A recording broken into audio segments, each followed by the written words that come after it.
भी अगर लड़की 4 दिन घर से बाहर हो, कहीं भी गई हो तीर्थ करने पर, अकेली गई हो, और लड़के देखने वाला जो लड़का आया हो, उस लड़के को कोई पड़ोसी बता दे कि ये 4 दिन घर से बाहर थी, उससे कोई शादी करेगा? वो लड़का भरेगा हम ही? जवाब दो। ए मोबाइल बोलो, तुमको क्या लगता है तुम मोबाइल चलाओगे? हम नहीं देख रहे, हम देखें ना देखें, ठाकुर जी जरूर देख रहा है। और यही मोबाइल तुम्हारी मुसीबत की जड़ बनेगा एक दिन। अभी फिलहाल बात की सुनो काम की, कि हम साप नहीं दे रहे। कई कह दो हम तो कथा में भले गए, महाराज जी ने साप दे दिया। हम साप देते तो हम सबसे पहले उन राक्षसों को साप देते जो कृष्ण भूमि में बाधा बन रहे, हम तो पहले उन्हें साप दें, तुम्हें क्यों दे? लेकिन कथा में सिस्टम यूज मत करो। सुनो, मुझे जवाब दो, अगर कि 4 दिन घर से बाहर थी, उससे कोई शादी करेगा वो लड़का कि नहीं? जवाब दो। ये मॉडर्न टाइम में 21वीं सदी है, कर लेना चाहिए। नहीं करेगा। बोले क्यों? बोले चाहे जो भी हो जाए, हम चाहे कितने भी बड़े रावण हैं, तो पत्नी तो सीता ही चाहिए। बोलो, चाहिए? रावण को सीता न तो त्रेता युग में मिली थी और न कलयुग में मिली। आज के युग में भी जब उस कन्या से, तो वो ये कन्याएं तो बहुत दिनों से बाहर थी, इनसे विवाह कौन करता? भगवान से कहने लगी हमारे पास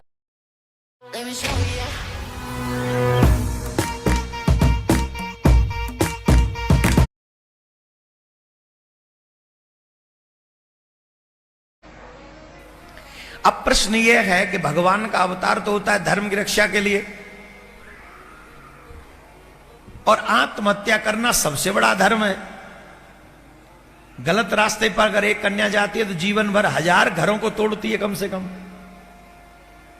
तो इतनी कन्याएं जब गलत रास्ते पे जाएंगे तो कितने घर टूटेंगे? ये तो बात ठीक नहीं है। उन्होंने कहा नहीं नहीं, ये इन दोनों से तो अधर्म बढ़ेगा, और हम तो धर्म की स्थापना करने के लिए आए, इससे तो धर्म नहीं बढ़ेगा। तो बोले महाराज एक और चीज है। बोले क्या?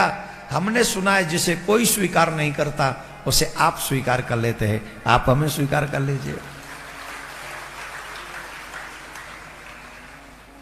इस समाज में जिन कन्याओं को कोई भी स्वीकार नहीं करता, उस समाज में ठाकुर जी ने उन कन्याओं को स्वीकार किया और अपनी पत्नी बनाया।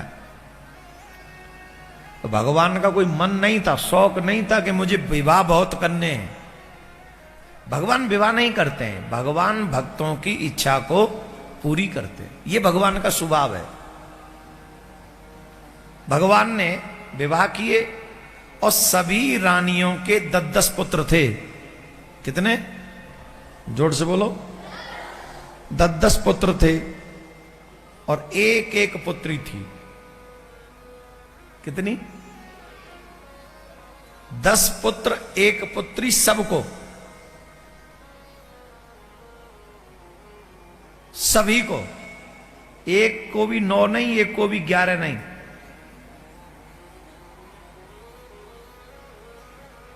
कितना समान संकल्प है ठाकुर जी का।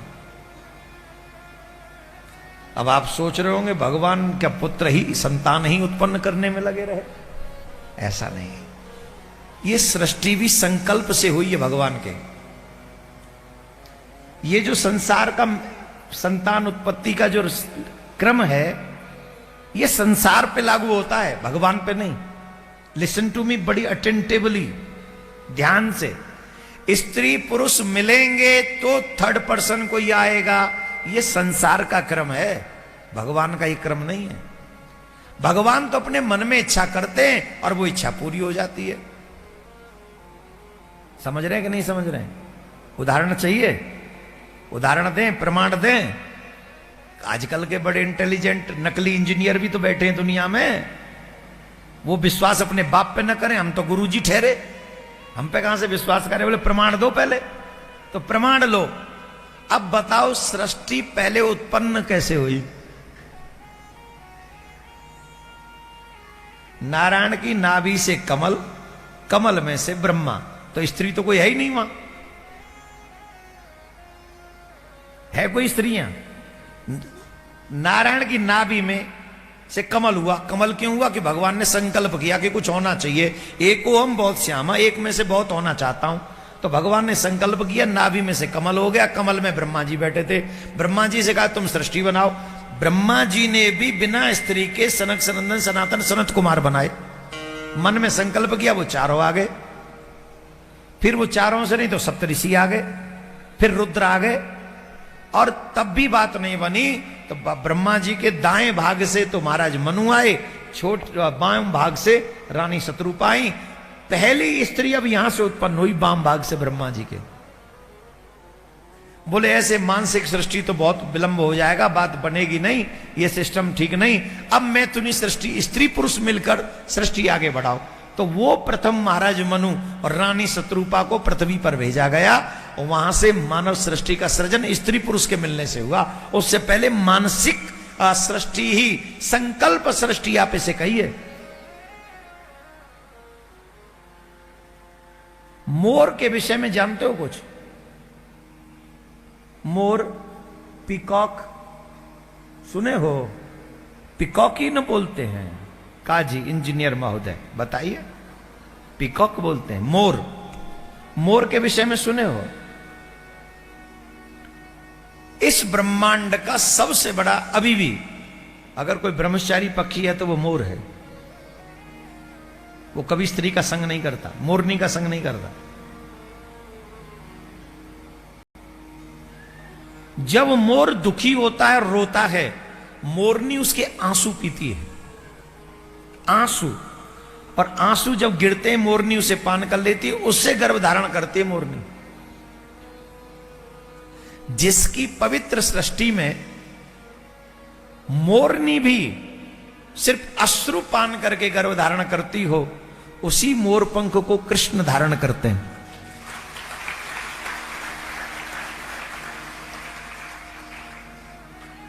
मोर पंख को श्री कृष्ण धारण करते हैं। इसीलिए मानो वो हम सब भक्तों को कहते हो, जैसे मोर ब्रह्मचारी है वैसे ही मैं भी ब्रह्मचारी हूं।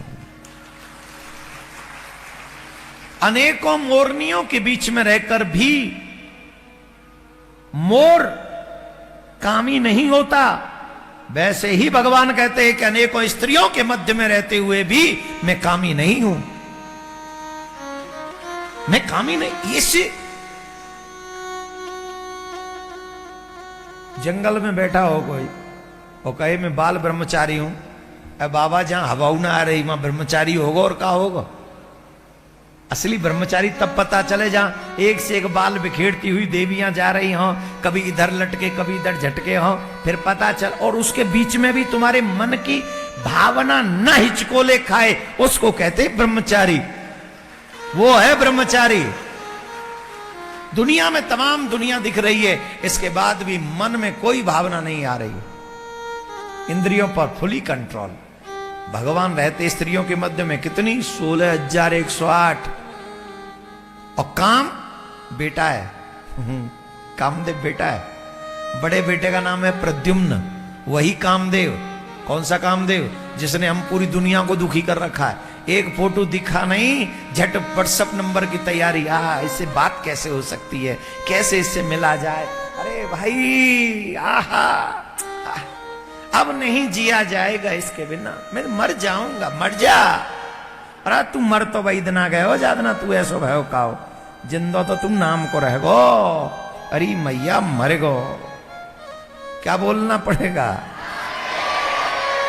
पता इसके मन में इतनी कामना आ जाए, वो कृष्ण को समझेगा। कृष्णात् परम किमपि तत्त्वमहं न जाने। एक जगह पर कोई मोर के ऊपर टिप्पणी कर रहा था, होगा कोई नास्तिक, ये देखो कथावाचक लोग कहते हैं मोर ब्रह्मचारी नहीं होता, ब्रह्मचारी होता है, स्त्री संग नहीं करता। तो मोर उदम उदम कर रहे होंगे, जैसे कभी कभी उड़ते हैं तो एक दूसरे पे झपट्टा मारते आधे आधे। अब उसका कहीं से उसको वीडियो मिल गया होगा, फिर कर देखो झूठ बोल। हमारे परिवार में, समाज में जो बहन बेटियां हैं, अगर उनके ऊपर कोई गलत टिप्पणी करता है या हमारे घर वालों पे जोर जबरदस्ती से कोई जुल्म करता है, हर एक घर में एक पहलवान होना चाहिए।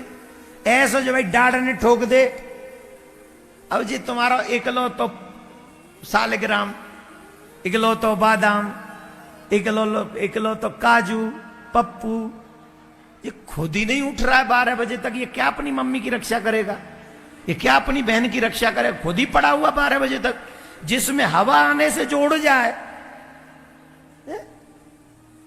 इकलौता एक है मेरे,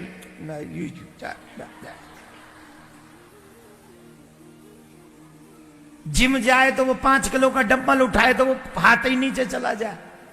अब ऐसा इकलौता होगा, क्या करोगे उसका? एक तो चाहिए ना स्ट्रांग पर्सन, जो भी तुम्हारे घर की तरफ कुदृष्टि डाले उसकी आंख नोचने की हिम्मत उसमें होनी चाहिए, वो पावर उसमें होनी चाहिए। कितने हो गए? 3, एक और बच रहा है। एक चाहिए ऐसा जो सीधा सरल हो, सिंपल हो और अपने घर को, परिवार को भक्ति में जीवन से खूब कमाए, बिजनेस करे। बेंगलोर में सबसे बड़ा शोरूम उसी का हो, है? बेंगलोर में सबसे बड़ा शोरूम उसका हो और बड़ी लंबी लंबी गाड़ियां उस पे हो, मम्मी पापा का नाम रोशन करने वाला हो। एक पाकिस्तानियों बॉर्डर पे देखे, एक काम क्रोध ईर्षा लोभ मोह को साधु बन के देखे, एक गली के 4 गुंडों को ठीक करने के लिए वो घर में इधर उधर राउंड लगाता रहे, एक तुम्हारे घर की जिम्मेदारी संभाल के। कम से कम 4 होना चाहिए, उससे नीचे काम बनना है नहीं।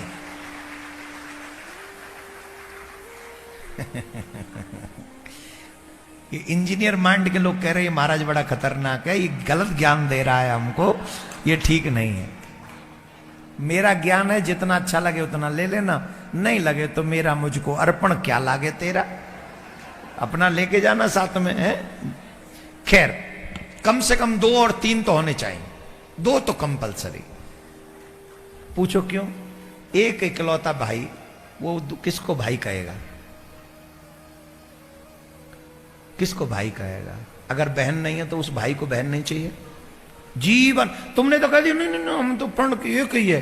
अब वो जिंदगी भर उसे बहन नहीं मिली और जिंदगी भर तरसेगा वो, उसके जीवन में वो कोना हमेशा शून्य में रहेगा, तरसे। जब जब रक्षाबंधन आएगा तब तक उसकी आंखें नम होंगी कि मेरी कोई बहन नहीं है।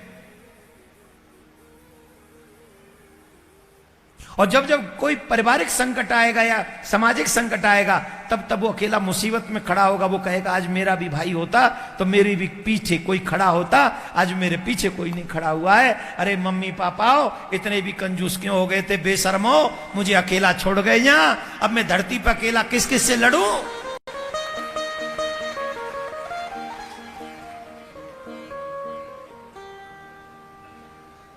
तो भगवान श्री कृष्ण की संतान जो है वो कितनी है? 1,77,188 ये भगवान की कुल संतान है। कितनी? 1,77,188। अब इनका क्रम देखो कितना अच्छा है। ए मैया, क्या हुआ? भगवान की जितने भी बच्चे यहां पर हैं वो आलसी बच्चे, 99% लोग, आज का युवा भयानक आलसी है।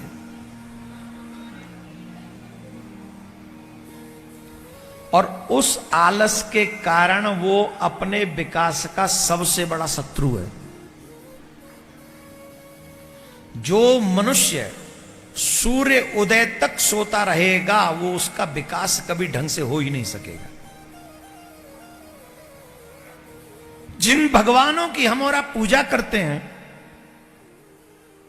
चाहे भगवान श्री राम हो, चाहे भगवान श्याम सुंदर हो,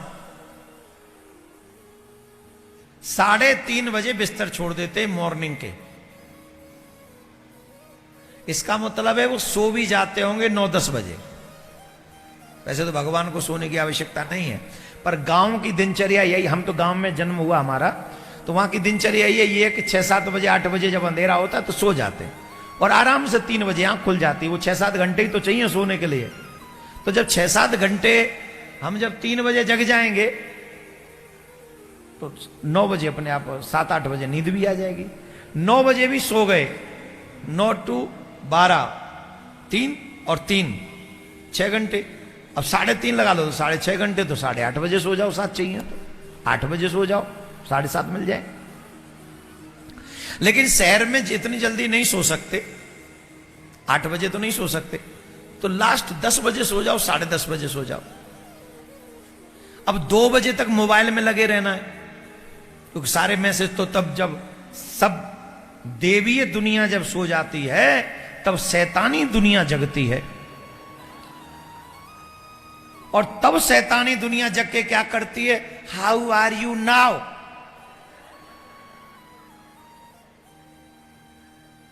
व्हाट टाइम नाउ,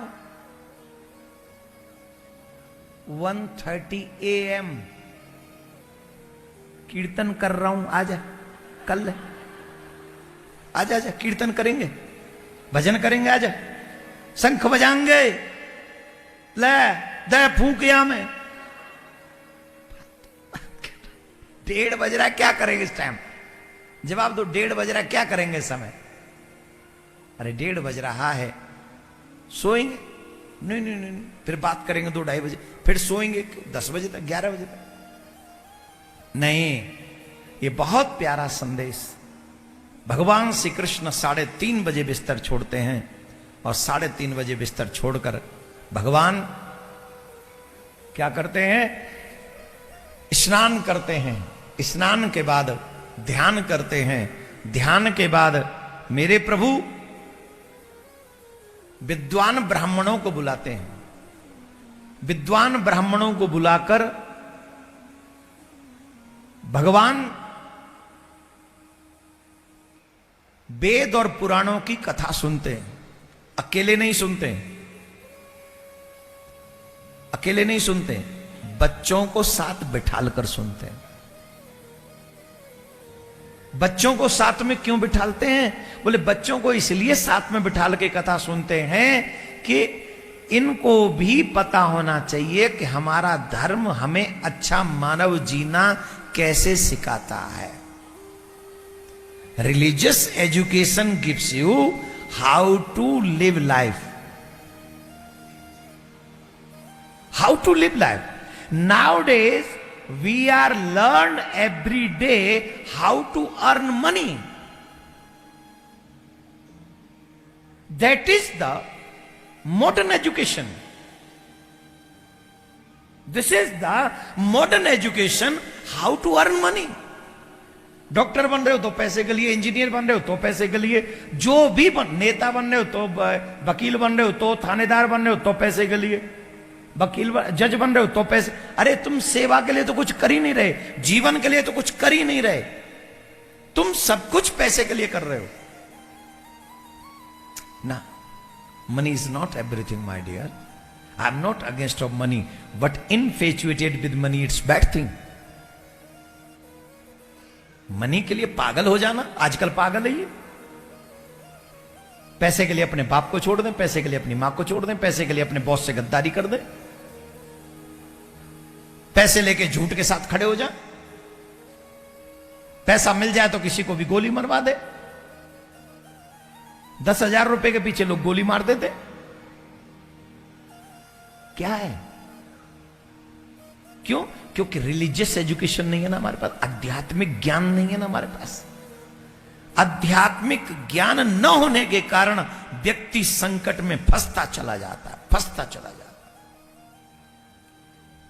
इसीलिए भगवान स्वयं विद्वान ब्राह्मणों को बुलाकर अकेले नहीं बैठते, अपने बच्चों के साथ कथा में बैठते हैं। और मुझे बड़े दुख के साथ कहना पड़ रहा है, आजकल हमारे सनातनी माता पिताओं ने अपने बच्चों को सब कुछ दे दिया है, गाड़ी दे दी, बंगला दे दिया, मोबाइल दे दिया, सब दे दिया, पर जिंदगी अच्छे कैसे जी सकेंगे वो ज्ञान नहीं दिया है। 100 सनातनियों में से 90 सनातनियों के घर दुखी हैं, लिख लो। किसी की छोरी भाग गई, किसी का छोरा भाग गया, किसी के माँ बाप से लड़ाई हो गई, किसी का ये हो गया, किसी के बहू ने दहेज की केस कर दिया, किसी के बेटा शादी के बाद भी किसी को लेके भाग गया। ये तमाम वो जो चरित्रहीनता के सारे कारनामे हैं आज हमारे घरों में, सारे कारनामे। बूढ़ा बाप ब्याह करके ले आया, नहीं हंसी नहीं, ये समाज की सत्यता है, ये समाज का सत्य है।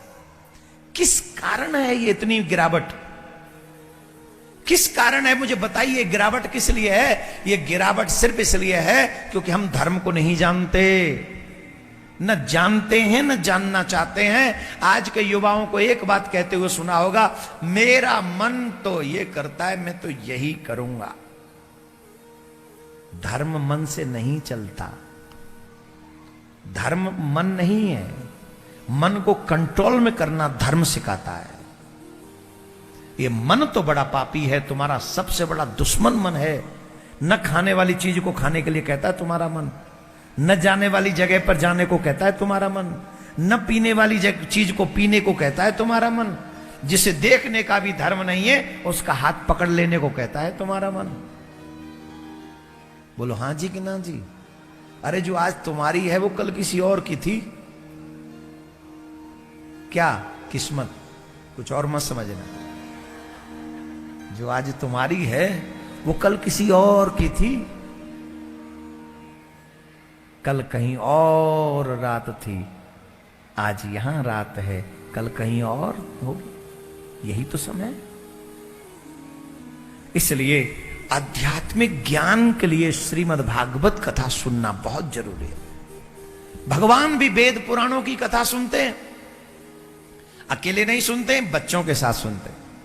और मैं बार बार आपको साधुवाद दूंगा, जितने भी लोग यहां बैठे हैं बेंगलुरु में, कि आप अपने बच्चों को जब लाते हैं कथा सुनते हैं, seriously I am proud of you. बहुत गर्व होता है। बहुत बच्चों में चेंजेज हुआ है इन कथाओं से। यहां मैंने देखा, बेंगलुरु अब से नहीं बहुत समय से आ रहा हूं,